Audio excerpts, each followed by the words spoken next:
The Golf GTI has been around for some 45 years now, and to many, it's not just any hot hatch, it's the hot hatch. And while the performance benchmark has certainly moved up to cars like the Golf R, we're going to have a look at what this 8th generation version has to offer. We're going to touch on a few things only lightly. If you want to know more about the whole Golf range, remember to go check out our range review video, which is separate to this one. Go check that out on YouTube or on carsguide.com.au, where you can also check out both written reviews for the range and for this GTI. And if you are watching on YouTube and you are enjoying our videos, remember to hit those like, subscribe and bell notification icons to stay up to date with all of our latest content. Now, we are going to get the GTI on the track, so if you want to skip ahead to the part where we do that, we are only going to touch on the other segments briefly. We'll chuck some time codes up on the screen now. And if you are watching on YouTube, they'll be in the description below as well. First up though, let's take a look at the pricing and specs of the new GTI.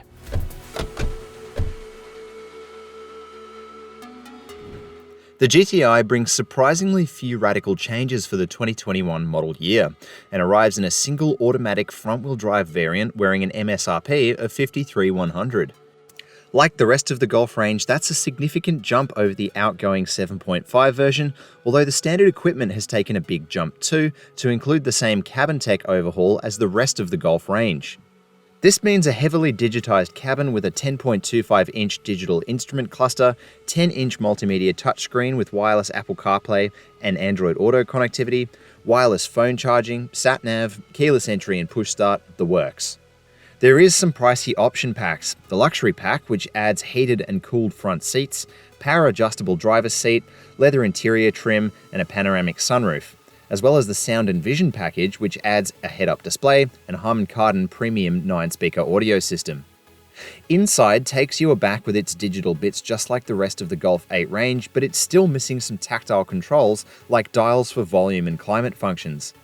On a final note, the Golf GTI's closest competitor is now the Hyundai i30N, which is set to imminently arrive with a new automatic transmission at a competitive price. You might also consider the Ford Focus ST, which is also automatic only but lacks the same performance chops, or the more enthusiast-focused Honda Civic Type R, which competes on price but is only available as a manual. The GTI has a more significant visual overhaul than the rest of the conservative Mark 8 range, especially when it comes to its light fittings, which consist of an LED strip running out of the VW badge across the entire front and into the headlights themselves, as well as LED DRLs with a signature pattern in the lower bumper. This gives the GTI a distinctive profile from the front, and its unique alloy wheels, twin exhaust, and GTI lettering across the tail finish a very tidy look. In the cabin, and everything that makes the GTI iconic is still here. You've got the flat bottom steering wheel with the chunky accents to make it really nice when you're driving on the track. You've got these sporty highlight details across the dash. And in this car, we have the luxury pack, so we've got the two-tone leather seats, but in base versions of the car, of course, you have the tartan seats. Sorry, enthusiasts, no golf ball shifter this time around because there's no manual. Let's take a look at practicality. Now, we're not going to cover practicality as comprehensively as we did in the Golf 8 range review, so go check out that video if you want to know how well this car fits cups and bottles and things like that. But one thing that the GTI does add over the other cars is a little locking flip where you can put your phone in the wireless charger, and that's so it won't go anywhere under hard acceleration or even migrate through the cabin when you're on the track. Just like the rest of the Golf range, the GTI offers a healthy rear seat space for adults, as well as excellent amenities like USB-C outputs and a third climate zone with adjustable air vents, offering passengers relative opulence for a hot hatch. The GTI also offers the same boot space as the rest of the Golf range, complete with a space-saver spare under the floor. Now, you might be disappointed to learn that there's actually been no changes under the hood for this generation of GTI. It's got the same engine and transmission as the 7.5. But for those who are fans of this engine, the EA888 is renowned and you're getting a known quantity, so it could be worse. As well, while the base car gets an 8-speed torque converter, this one maintains its dual clutch, but that's a very good thing with an engine with this much power. We'll take a look why when we get it on the track.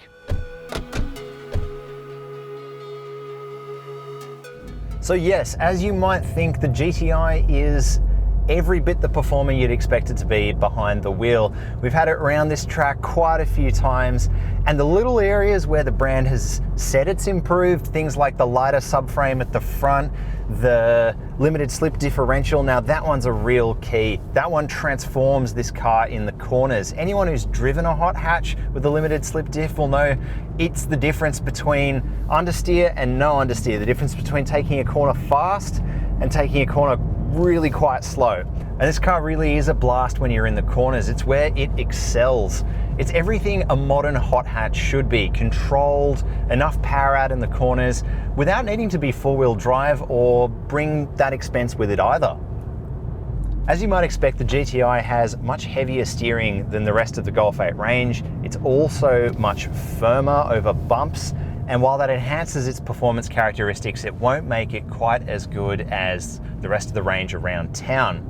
But while that firm ride and that stiff steering is set in place to enhance this car around the track, I still think it's going to be a total gem to drive home, because it's still got all of those safety features. It's still got this heavily digitized cabin.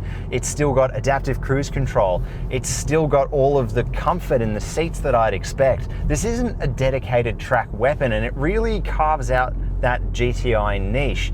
It's not as wild or as stiff or as performance focused as the R, but it's still a car you can take to the track, have a thrash. You might not be as fast as an R, but you'll be more comfortable when you're driving on your way home, and driving it every day too. So is there still a place for a GTI? Well, I think a lot of people are going to say yes. They're not going to want to fork out the same amount of money for an R, but this is right in that little safe spot. And there's something to be said for that.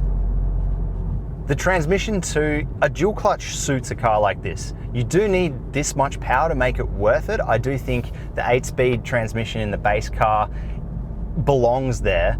A dual clutch is not as nice around town, and I don't expect it to be in this car. But when you're up here driving a bit more sporty, maybe you're on a B road, not even on the track, the paddle shift mode in this car is excellent.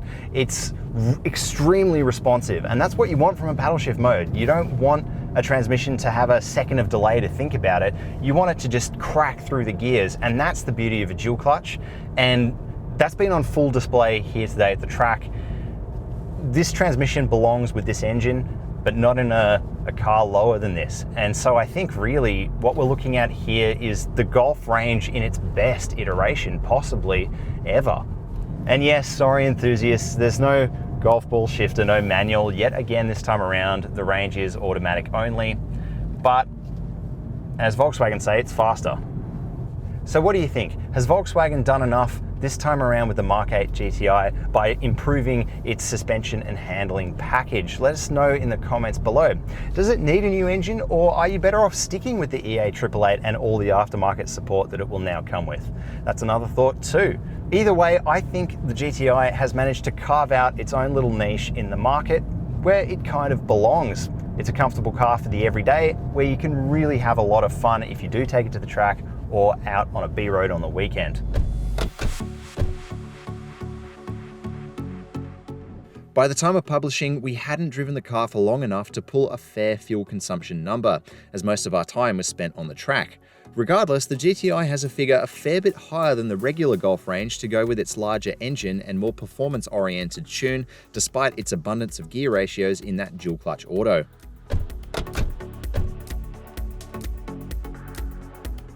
Safety-wise, just like the rest of the Mk8 range, the GTI has it all, as well as an increase to 8 airbags. There's freeway speed auto emergency braking with pedestrian and cyclist detection, lane keep assist with adaptive cruise control, blind spot monitoring with rear cross traffic alert, as well as adaptive cruise control, making for a car you really can take to a track day and then feel more than safe enough driving home in.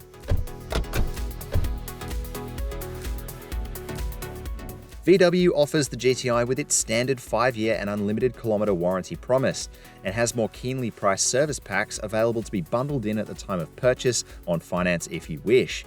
For the GTI, with its higher performance engine and more complex transmission, there's a corresponding boost in cost over the regular Golf range for these packs, but it's nothing extreme. One area where the GTI could do better is a track warranty, as Volkswagen's Hyundai rival offers on its range of end performance models, although it has to be said that this is quite unique in the market.